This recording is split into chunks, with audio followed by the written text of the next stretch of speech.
κόντισαν, δεκορτέ δικατέας,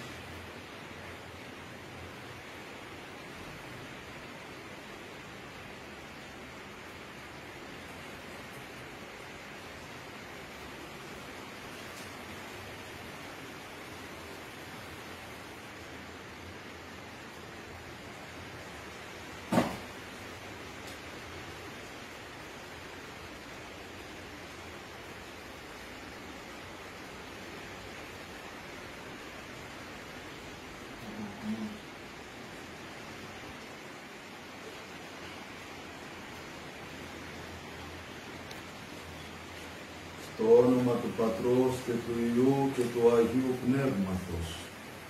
Αμήν. Του Υιού και του Αγίου Πνεύματος. Αμήν. Ή του στόματος σου καθαπερπυρσός, εκλάμψας αχάριστην οικουμένην εφώτισεν. Αφιλαργυρία στο κόσμο θησαυρός εν απέθετο, το ύψος ημίν της ταπεινοφροσύνης υπέδειξεν. Αλλά σεις λόγης παιδεύων Πάτερ Ιωάννη Χρυσόστομε, πρέσβευε το Λόγο Χριστό το Θεό, σωθήνε τας ψυχάς ημών. Αυτό που είπαμε είναι το απολυτίκιον του Αγίου Ιωάννη του Χρυσοστόμου. Θα μας απασχολήσει σήμερα ένα από τους λόγους του Αγίου Ιωάννη του Χρυσοστόμου. Ο Άγιος Ιωάννης ο Χρυσόστομος, όπως γνωρίζετε, είναι ένας από τους περίφημους πατέρες της Εκκλησίας μας. Φανταστείτε ότι στα χρόνια του Αγίου Ιωάννη του Χρυσοστόμου, όποιος δεν διάβαζε, όποιος δεν μελετούσε τα λόγια του Ιερού Χρυσοστόμου, θεωρείτο βάρβαρος. Και όταν εκήρυτε ο Άγιος Ιωάννης ο Χρυσόστομος, υπήρχαν ταχυγράφοι οι οποίοι εγγράφανε, στενογράφος δηλαδή, όσα έλεγε ο Άγιος Ιωάννης ο Χρυσόστομος, και μετά από το κήρυγμά του κατευθείαν αυτά κυκλοφορούσαν στην αγορά και ο κόσμος τα μελετούσε, τα διάβαζε και ο κόσμος τα διάβαζε, τα μελετούσε, όπως σήμερα διαβάζουμε τις εφημερίδες. Ο Άγιος Ιωάννης ο Χρυσόστομος εγνώριζε πάρα πολλά πράγματα. Ήταν δεινός ρήτορας. Όταν τελείωνε πολλές φορές τις ομιλίες του, ο κόσμος τον σήκωνε στον ώμο. Έτρεχαν μαζί του στην πόλη. Βέβαια ήταν λίγο κοντός, από ό,τι λένε, και λιγάκι το κεφάλι λίγο μεγαλύτερο, λίγο μεγάλο, ο λαιμός λίγο μικρός. Εντάξει, αυτά δεν έχουν καμιά σημασία ως προς τη δύναμη του λόγου του Ιερού Χρυσοστόμου. Όλοι αγαπούσαν τα λόγια του, χειροκροτούσαν όταν μιλούσαν. Και μας έχει βοηθήσει πάρα πολύ ο Ιερός Χρυσόστομος να καταλάβουμε τις Άγιες Γραφές, κυρίως την Καινή Διαθήκη και κυρίως τις επιστολές του Αποστόλου Παύλου. Έπαιρνε κατευθείαν τις ερμηνείες των επιστολών του Αγίου Παύλου, του Αποστόλου, από τον ίδιο τον Άγιο Απόστολο. Πολλές φορές ο μαθητής του Ιερού Χρυσοστόμου τον βρήκε, τον έβρισκε στο δωμάτιό του εκεί που έγραφε ασταμάτητα, διότι οι Άγιοι Πατέρες όταν γράφανε, θα μπορούσε να πει κανείς ότι δεν σκέπτονταν όταν γράφανε, δηλαδή τα πράγματα ερχόντουσαν μόνα τους. είχαν πολύ μεγάλη φώτιση. Αυτό το λέω διότι μια φορά ο πατήρ Παΐσιος, ο μαθηματικός, ο πρώτος μαθητής του Αγίου Παΐσιου, τον βρήκε μια στιγμή στο κελί του, έγραφε ο Άγιος Παΐσιος, ασταμάτητα, έγραφε. Και τον ρωτάει ο πατήρ Παΐσιος, δηλαδή ο μαθηματικός, ο μαθητής, ρωτάει στον πατέρα Παΐσιο, τον γέροντα Παΐσιο, τον Άγιο Παΐσιο, ρωτάει, μα γέροντα, δεν σκέφτεσαι όταν γράφεις? Του λέει ο Άγιος Παΐσιος, ο Λόγος του Θεού γεννιέται, δεν δημιουργείται. Όπως είπατε, ο Λόγος του Θεού, ο Χριστός, δεν δημιουργήθηκε, γεννήθηκε. Και αυτό γίνεται μέσα στον Θεολόγο, γίνεται μέσα στον άνθρωπο, όταν έχει φτάσει δηλαδή στα μεγάλα μέτρα των Αγίων Πατέρων, στην κάθαρση του νοός, και εκεί πλέον υπάρχει μια συγγένεια του Χριστού, του Λόγου, με τον Λόγο του ομιλητή, με το νου του, διότι και ο νους και ο Λόγος μαζί βαδίζουν.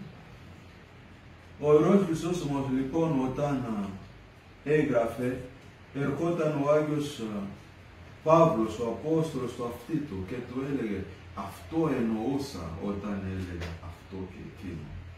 Αυτό έχει ιδιαίτερη σημασία, διότι πολλές φορές μένουμε στα λόγια εξωτερικά, δεν εμβαθύνουμε στο νόημα, αλλά και πολλές φορές δεν φτάνουμε σε αυτά που ήθελε να πει ο συγγραφέας.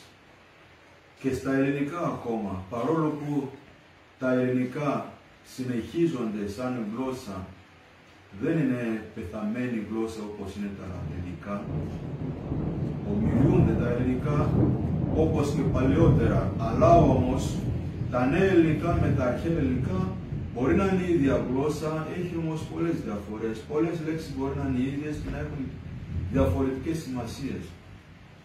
Αλλά και να ήταν πάλι οι ίδιες οι λέξεις, ακόμα με την ίδια σημασία όπως τότε, πάλι απέχουμε από τον συγγραφέα, απέχουμε από τη συγκυρία, απέχουμε από τα συμφραζόμενα, από την εποχή, από το περιεχόμενο, από τα πράγματα, την ζωή της παλιάς εποχής. Αυτό κάνει ώστε σήμερα να μην μπορούμε να καταλαβαίνουμε ακριβώς τι εννοούσε ο τάδε Απόστολος όταν έλεγε κάτι. Σε αυτό βοηθάει η φώτιση του Αγίου Πνεύματος που είχαν οι πατέρες της Εκκλησίας μας, που όταν θεολογούσαν είχαν μέσα τους το Άγιο Πνεύμα, είχαν τον ίδιο τον Χριστό και οι ίδιοι Απόστολοι εμφανίζονταν σε αυτούς, όπως σε αυτή την περίπτωση που σας αναλύω του Αγίου Ιωάννη του Χρυσοστόμου, που ο Απόστολος Παύλος ερχόταν στο αυτί του και του έλεγε, Χρυσόστομε, αυτό εννοούσα, και έγραφε ο Ιερός Χρυσόστομος. Μας έχει βοηθήσει πάρα πολύ ο Ιερός Χρυσόστομος να καταλάβουμε την έννοια και το βάθος των λόγων του Αποστόλου Παύλου, και όπως γνωρίζετε είναι ο θεωρητικότερος όλων των Αποστόλων. Είναι αυτός ο Απόστολος ο οποίος διοργάνωσε την Εκκλησία. Ο Χριστός μπορεί να δημιούργησε την Εκκλησία, να ίδρυσε την Εκκλησία, αλλά αυτός που οργάνωσε την Εκκλησία είναι ο Απόστολος Παύλος. Έχει πολύ σημασία αυτό που λέω. Εάν δεν είχαμε τον Απόστολο Παύλο, θα χάναμε πάρα πολλά από την παράδοση της Εκκλησίας και των Αποστόλων. Επίσης, αν δεν είχαμε τους πατέρες, δεν θα είχαμε συνέχεια των όσων παρέλαβαν οι Απόστολοι από τον Χριστό. Αυτό ήταν ο Άγιος Ιωάννης ο Χρυσόστομος, ο οποίος, για να καταλάβουμε πώς μας βοήθησε να μπούμε στην έννοια και της παραδόσεως, από τους λόγους του και από τη συμπεριφορά του, από τα κηρύγματά του, Αρκεί να σας πω ότι μια φορά εκήρυτε αυτός ο μεγάλος πατέρας της Εκκλησίας μας, της Αντιόχειας και της Κωνσταντινούπολεως και της Οικουμένης, εδίδασκε στην Αντιόχεια και μιλούσε αναφερόμενος στο γεγονός εκείνο όπου ο Άγιος Απόστολος Παύλος στην Αντιόχεια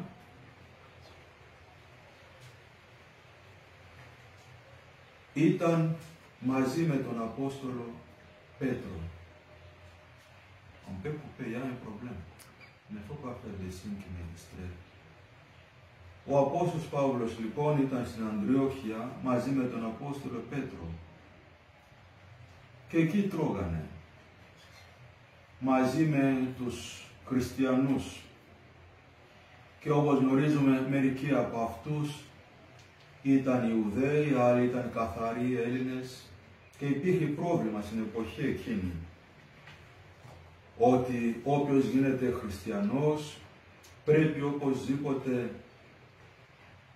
να εξακολουθεί να Ιουδαΐζει, δηλαδή να παίρνει τα έθιμα των Ιουδαίων, να ζει σαν τους Ιουδαίους, να περιτιμηθεί, διότι το βάπτισμα μόνο του δεν αρκούσε. Είχαν τέτοιες αντιλήψεις, τις οποίες κυνηγούσε ο Απόστολος Παύλος. Αρκεί να διαβάζει κανείς την επιστολή του προς τους Γαλάτας, σε καταλάβει πώς επιτίθεται σε αυτούς τους ανθρώπους ο Απόστολος Παύλος. Και εκεί που εκάθετο στην τράπεζα, δηλαδή και έτρωγε εκεί, μαζί με τον Απόστολο Πέτρο, έρχεται μια ομάδα από τον Ιάκωβο. Ο Ιάκωβος ήταν επίσκοπος. Ιερουσαλήμ είναι αυτός που προέδρεσε την πρώτη σύνοδο των Αγίων Αποστόλων, όπως αναλύεται στις πράξεις των Αποστόλων στο 15ο κεφάλαιο. Είχε μεγάλη θέση. Αυτός ήταν πρόεδρος, παρόλο που δεν ήταν εκ των 12, αλλά όμως αυτός είχε πολύ κύρος μεταξύ των Αποστόλων. Και είδανε λοιπόν εκεί που μιλάγανε, τρώγανε μαζί με τους νέους χριστιανούς, τους νεοφύτους, τους νεοβαπτισμένους, να έρχεται αυτή η ομάδα από την εκκλησία, την πρώτη εκκλησία των Ιερουσαλήμων. Και ο Απόστολος Πέτρος ήταν πολύ τακτικός, ήταν πολύ διπλωματικός κατά κάποιο τρόπο, αλλά και θα λέγαμε πιο πολύ έμπειρος με την ενέργεια αυτή του. Λέει να μην φανούμε έτσι άσχημα μπροστά στους ανθρώπους, να μην τους σκανδαλίσουμε.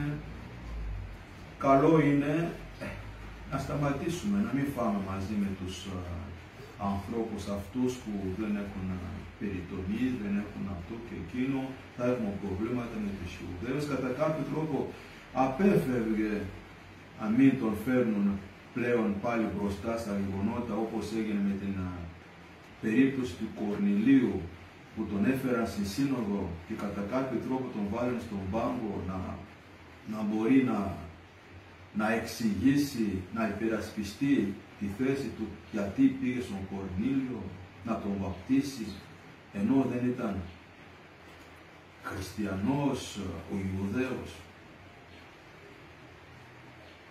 Και ο Απόστολος Παύλος λοιπόν, Πέτρος λοιπόν, αποσύρθηκε από την τράπεζα. Να μην φανεί άσχημος μπροστά στους άλλους, να μην τους σκανδαλίσει. Αυτό όμως δεν άρεσε στον Απόστολο Παύλο, ο οποίος ήταν κατηγορηματικός, ήθελε να ήταν ευθέος, να ήταν καθαρός, να μην παίζει κάτι σαν διπλοπροσωπία. Και έτσι επιτέθηκε στον Απόστολο Πέτρο ζωηρά, το μάλωσε Αυτό έγινε στις πράξεις των Αποστόλων. Αλλά εμείς τώρα πού ξέρουμε ποιος έχει δίκιο? Αρχικά εδώ είπα ότι ο Απόστολος Πέτρος ήταν πιο έμπειρος, ενέργησε κάπως έτσι για να μην δημιουργήσει θέματα, προβλήματα. Μετά να τον βάλει να τον ξανακαλέσουν στη σύνοδο, πάλι να ξαναμιλήσει, να δικαιολογηθεί. Αποσύρθηκε. Ενώ ο Απόστολος Παύλος δεν ήθελε να φανεί έτσι. Του είπε κατάμουτρα, εσύ που είσαι Απόστολος, ενεργείς με αυτόν τον τρόπο, μετά τι παράδειγμα θα δώσει στους άλλους? Όπου ήταν φοβερός ο Απόστολος Παύλος. Τι να πει ο Απόστολος Πέτρος? Φοβήθηκε και τον Παύλο. Ο Παύλος όταν μιλούσε, ήταν φοβερός στον λόγο. Και έτσι ο άνθρωπος, ο μεγαλύτερος των Αποστόλων, ο κορυφαίος, δεν είπε έτσι μιλάμε σε έναν πρωτοκορυφαίο των Αποστόλων, σε μένα άφησε ο Χριστός το κλειδί του παραδείσου και τα λοιπά. Τίποτα. Δεν μπορούσε να σηκώσει το κεφάλι, να μιλήσει τίποτα. Ήταν και ταπεινός άνθρωπος. Ήταν πολύ ταπεινός ο Απόστολος Πέτρος.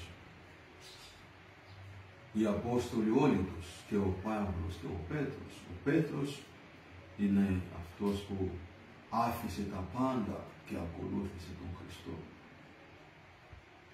Και ρωτάει ο Άγιος Ιωάννης Χρυσόστομος, Πέτρε, άφησες τα πάντα? Τι άφησες?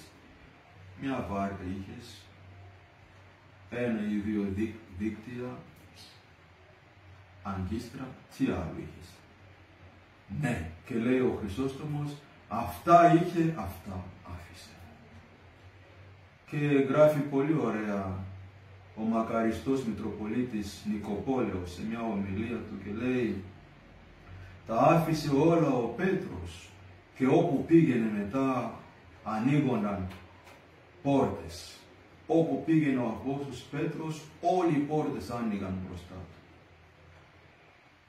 Ήταν μεγάλος. Και εδώ όμως του έδωσε κάποιο μάθημα ο Απόστολος Παύλος. Και δεν μίλησε. Εμείς δεν ξέρουμε ποιος είχε δίκιο. Και έλεγε λοιπόν ο Άγιος Ιωάννης Χρυσόστομος, έκανε μια ομιλία στην Αντιόχεια και ομιλούσε πάνω σε αυτό το θέμα. Το πώς συμπεριφέρθηκε ο Απόστολος Παύλος απέναντι στον Απόστολο Πέτρο. Και μόλις έφτασε σε αυτό το σημείο ότι το μάλωσε ο Απόστολος Παύλος, ο Απόστολος Παύλος μάλωσε τον Απόστολο Πέτρο, όλο το ακροατήριο του χειροκρότησε πολύ δυνατά υπέρ του Παύλου. Βέβαια αγαπούσαν πολύ τον Παύλο όλοι τους, όπως και εμείς όλοι μας αγαπάμε πολύ τον Απόστολο Παύλο, διότι δεν ήταν ο Παύλος, ο Απόστολος των Εθνών, δεν γνωρίζουμε εάν εμείς όλοι θα ήμασταν χριστιανοί. Χειροκροτήσαν όλοι τους υπέρ του Παύλου, διότι αντιστάθηκε και μάλωσε τον Απόστολο Πέτρο. Αυτό όμως, αν μετά το εξηγήσει κανείς και το αναλύσει, δείχνει κατά κάποιο τρόπο η παράδοση της Εκκλησίας, διότι εδώ έχουμε να κάνουμε πλέον με την παράδοση της Εκκλησίας. Και η παράδοση της Εκκλησίας πλέον μας διδάσκει, δικαιώνει κατά κάποιο τρόπο τον Απόστολο Παύλο, διότι χειροκρότησαν όλοι τους υπέρ του Αποστόλου Παύλου. Θέλεις να σταματήσουμε εδώ? Όχι, αν θέλετε να προχωρήσουμε. Ωραία. Μιλάμε τώρα με τον κάμεραμεν, αν μπορούμε να συνεχίσουμε, διότι το μηχάνημα που έχουμε εδώ πέρα κόβεται κάθε στιγμή.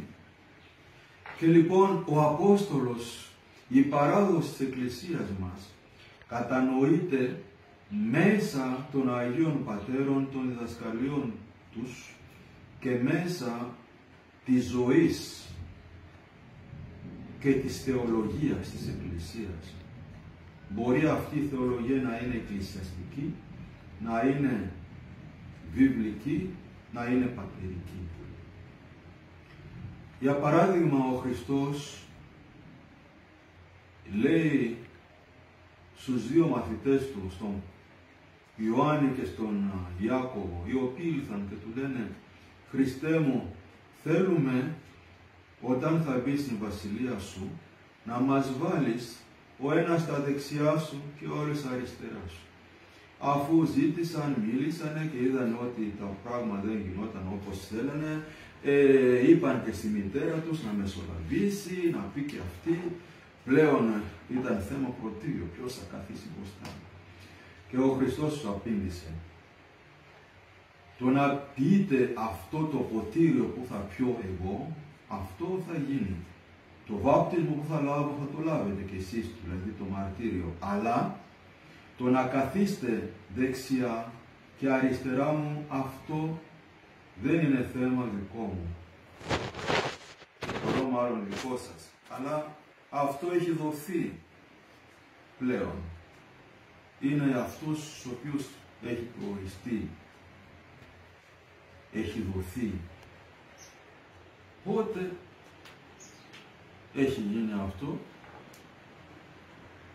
Αλλά αν ρωτήσεις πλέον στους προτεστάντες και τους πεις σε ποιους ανήκει αυτή η θέση να καθίσουν δεξιά και αριστερά του Χριστού, δεν θα έχουν απάντηση να σου δώσουν. Αν ρωτήσεις για την Αγία Γραφή, απάντηση δεν θα λάβεις.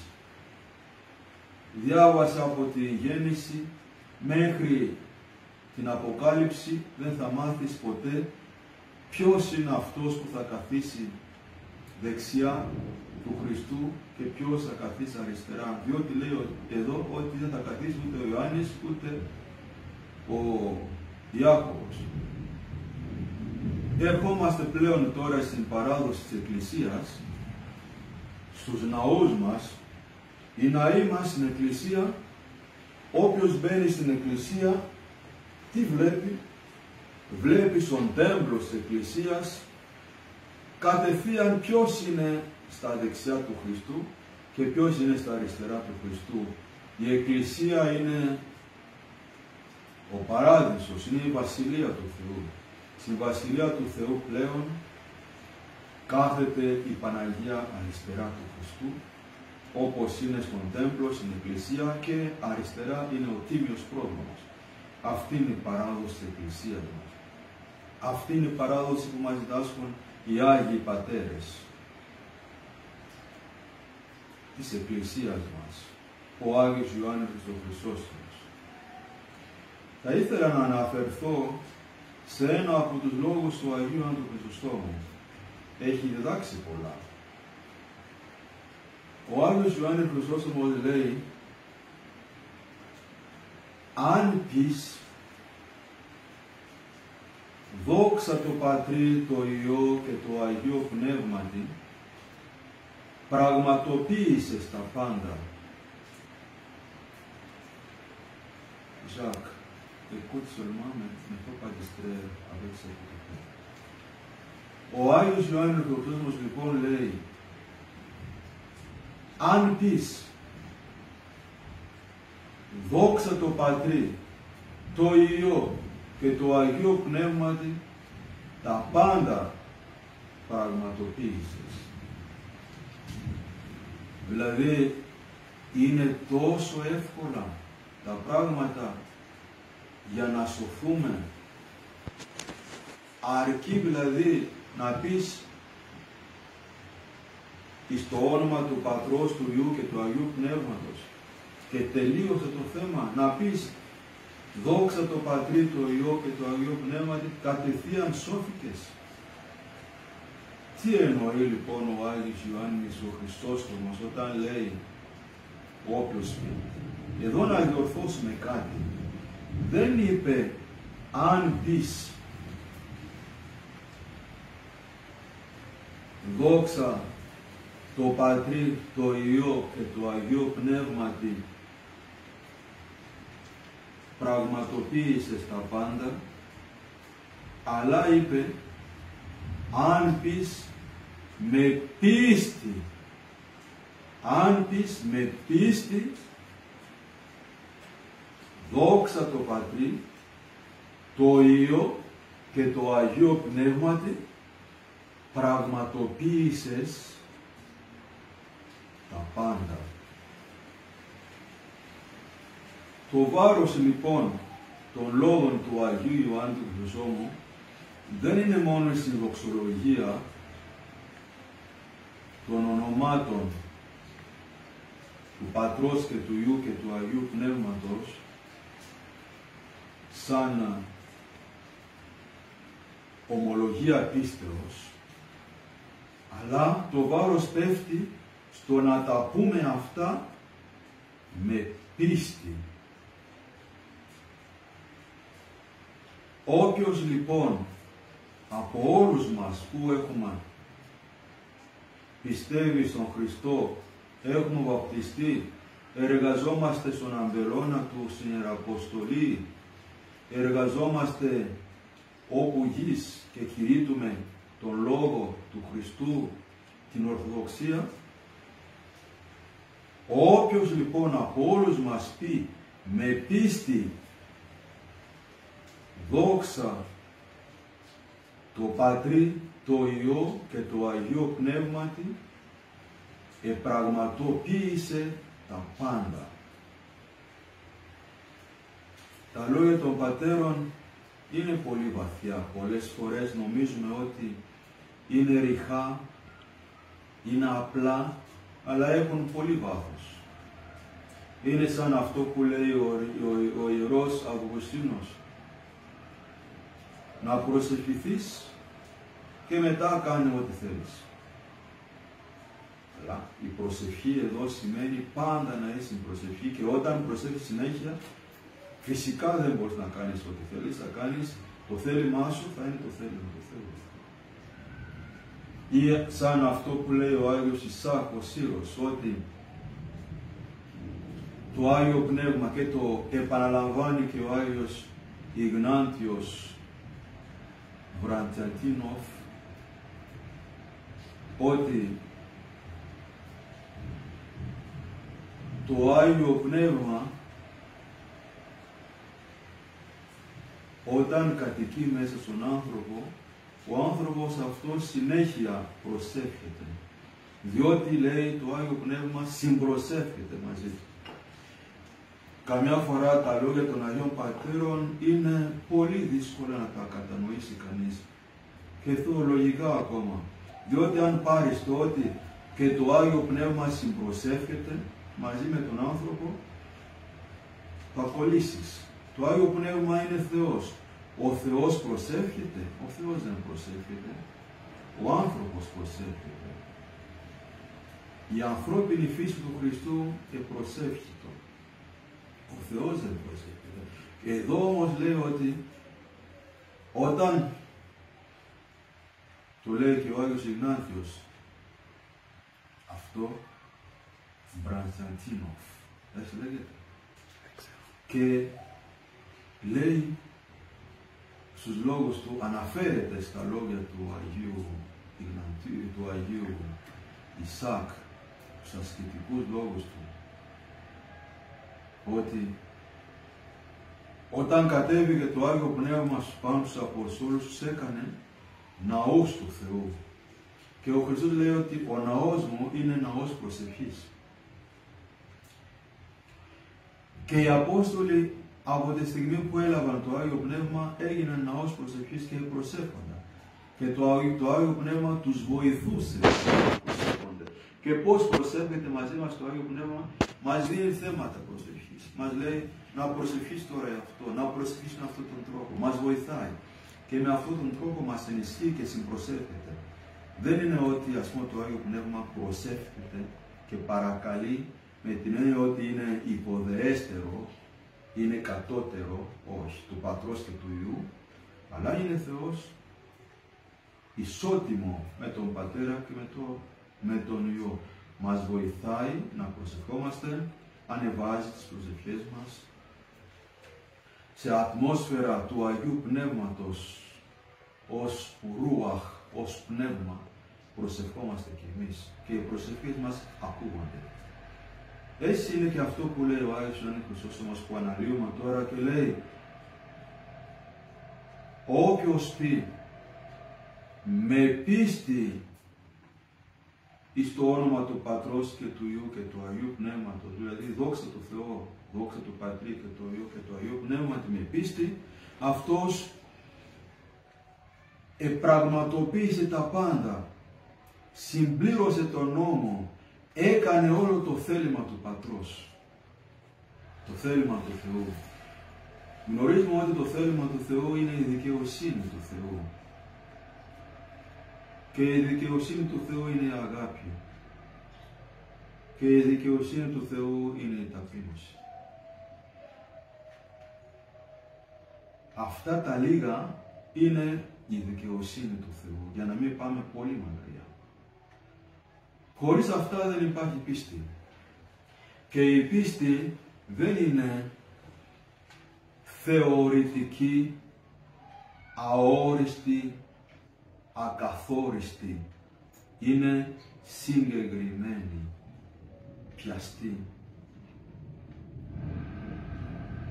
Ο Χριστός περί της πίστεως μας λέει: όποιος έχει πίστη σαν τον κόκο συνάπεως, θα κάνει πολλά θαύματα. Θα μετακινήσει τα βουνά.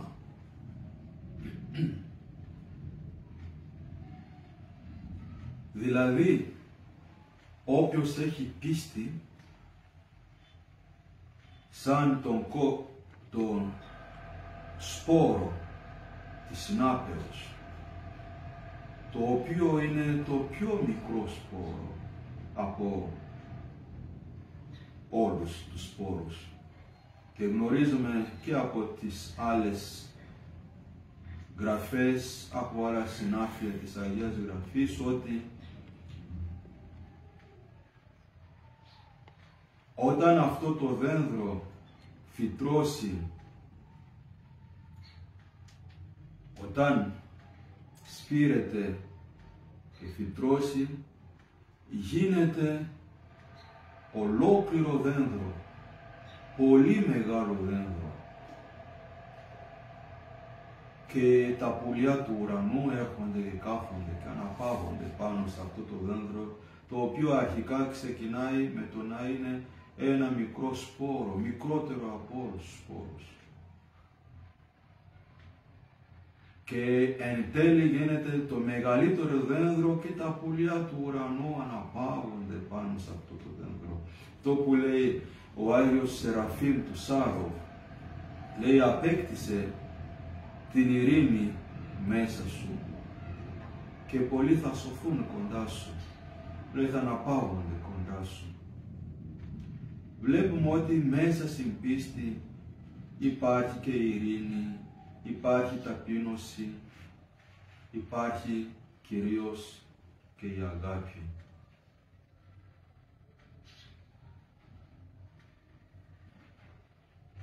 Όποιος λοιπόν πει με πίστη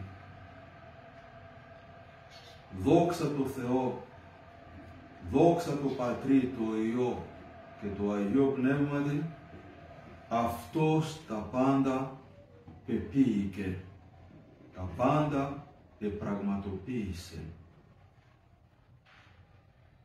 Και ο Χριστός, αναφερόμενος στην πίστη, μίλησε για τον κόκο συνάπεως. Δεν είπε όποιος έχει πίστη γερή, δυνατή σαν μια πέτρα, σαν βράχο, αλλά σαν σπόρο, διότι ο σπόρος έχει ζωή, ο σπόρος έχει έργα, ο σπόρος δίνει, μεταδίδει, διαμερίζεται, μοιράζεται με τους άλλους αυτά που έχει. Όσες πέτρες και να φυτέψει κανείς, δεν θα φυτρώσει τίποτα. Αλλά ο σπόρος και 100 χρόνια μετά και 200 χρόνια μετά φυτεύεις ένα σπόρο, θα δώσει καρπό. Διότι ο σπόρος έχει ζωή. Ο σπόρος έχει ζωή. Και η ζωή αυτή είναι τα έργα μας. Τα έργα της αγάπης, της φιλανθρωπίας, προς τους φτωχούς, προς τους πένητες. Η πίστη λοιπόν συμβαδίζει με τα έργα. Είναι αυτό που λέει ο Απόστολος Ιάκωβος, Ιούδας και όλοι οι Απόστολοι. Δείξε μου τα έργα σου, λέει ο Ιάκωβος, να σου δείξω και εγώ την πίστη σου. Από τα έργα φαίνεται η πίστη. Έχεις πίστη, έχεις έργα. Δεν έχεις έργα, δεν έχεις πίστη. Και ο Ιερός Χρυσόστομος λοιπόν λέει, όποιος πει με πίστη, δηλαδή με έργα φιλανθρωπίας, με έργα αγάπης, δόξα τω Θεώ, το Πατρί, το Υιό και το Αγίο Πνεύματι, τα πάντα πεποίηκε. Βέβαια, διαβάζοντας τους πατέρες της Εκκλησίας μας, ο ένας συμπληρώνει τον άλλον, για να φτάσουμε στον σκοπό, που είναι η σωτηρία. Ναι μεν, η πίστη είναι τα έργα, χωρίς την πίστη δεν μπορείς να κάνεις τίποτα. Ο Χριστός λέει, με πίστη θα μετακινήσετε και τα βουνά, δηλαδή τα πιο δύσκολα πράγματα, τις πέτρες, όπως οι μυροφόρες, πηγαίνοντας προς τον τάφο του Χριστού, είχαν πολύ πίστη και αγάπη και μετακινήθηκε ο λίθος, η γάρ, μέγα σφόδρα. Όλα αυτά μετακινούνται όταν υπάρχει πίστη, φεύγουν. Αλλά, όπως είπα οι πατέρες, ο ένας συμπληρώνει τον άλλον. Μπορεί να είπε όλα αυτά ο Ιερός Χρυσόστομος. Από την άλλη πλευρά, ο Άγιος Παΐσιος, ο Αγιορείτης μας λέει, όχι μόνο ένα σπόρο συνάπεως να έχεις ως πίστη για να μπορείς να ενεργήσεις, να κάνεις θαύματα, να προχωρήσεις πνευματικά, να ανέβεις στα σκαλοπάτια προς τον ουρανό. Δεν φτάνει λοιπόν η πίστη, λέει. Δεν φτάνει η πίστη, λέει ο Άγιος Παΐσιος, ο Αγιορείτης. Λέει, όχι μόνο κόκκος συνάπεως να έχεις, ένα κόκκος, συνάπεως να είστε και να έχεις ένα κόκκος συνάπεως, αλλά και ένα κιλό συνάπεως να έχεις. Δεν μπορείς να κάνεις τίποτα εάν δεν έχεις ταπείνωση. Διότι λέει, χωρίς την ταπείνωση η πίστη δεν ενεργεί. Βλέπετε πως οι πατέρες μας, ο ένας συμπληρώνει τον άλλον. Και άλλοι πατέρες διδάσκουν και λένε ότι αυτό που θα μας κάνει πολύ εντύπωση στον ουρανό δεν είναι το μεγαλείο του Θεού, αλλά η ταπείνωσή του. Άρα, μέσα στα έργα φιλανθρωπίας, που είναι εκδήλωση της πίστεώς μας, χρειαζόμαστε την πίστη, αλλά και την ταπείνωση.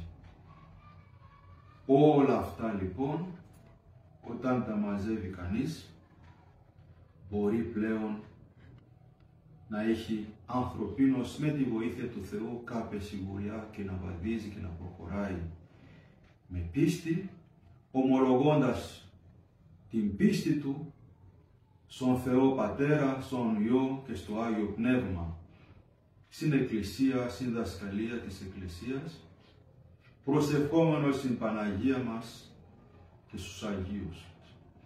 Διότι η προσευχή για εμάς τους Ορθοδόξους Χριστιανούς δεν είναι τίποτα άλλο από το να επικαλείς το όνομα του Χριστού, το όνομα της Παναγίας και των Αγίων. Αυτό θέλει και αγαπάει ο Θεός Πατήρ.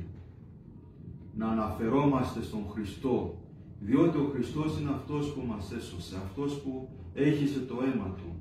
Και στον Χριστό ο Θεός ανέθεσε τη σωτηρία μας.